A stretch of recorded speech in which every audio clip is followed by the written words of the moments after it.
मदद करने का भी एक तरीका होता है। मदद लेने और मदद करने का एक तरीका होता है। अगर गलत नियति से, गलत पर सोच से अगर कोई आपको मदद करता है या आप उससे मदद लेते हैं तो यह एक बुरा ही परिणाम लाएगा। यह आपको भविष्य में बड़े संकट की ओर ही ले जाएगा, बड़ी समस्याओं को की ओर ले जा सकता है।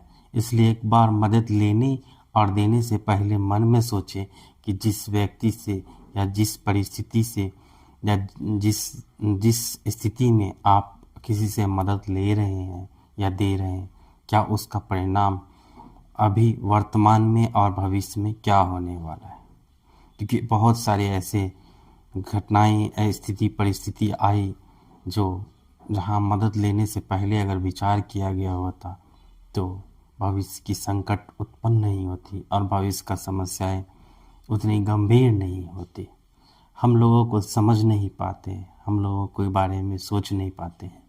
हम लोग दूसरे के कपड़े से, दूसरे के स्टाइल से, दूसरे की बॉडी लैंग्वेज से हम उसको जज कर लेते हैं। हम सोचते हैं कि ये बड़े दौलतमंद आदमी हैं तो ये बहुत ही अच्छा होगा, व्यवहार में अच्छा होगा।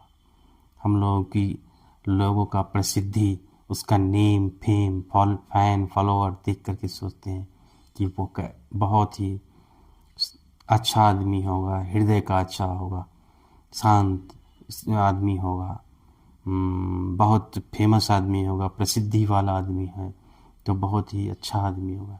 लेकिन हम उसके अंदर के खोखलेपन को कभी नहीं देख पाते और समझ नहीं पाते।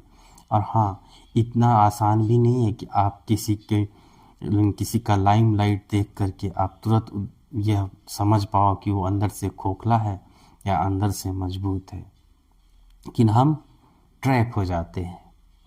ऐसा हमेशा होता है, खास करके शहरों में तो हमेशा ही ऐसा होता है। आपको पता ही है कि शहर में क्या परिस्थितियाँ हैं। लोग हमेशा अपने कामों में ही व्यस्त रहते हैं और कामों में भी ना व्यस्त रहे तो अपनी स्वार्थता में ही व्यस्त रहते हैं। आपको पता ही है कि यहाँ न कोई किसी को जानता है, न कोई घर, न कोई परिवार।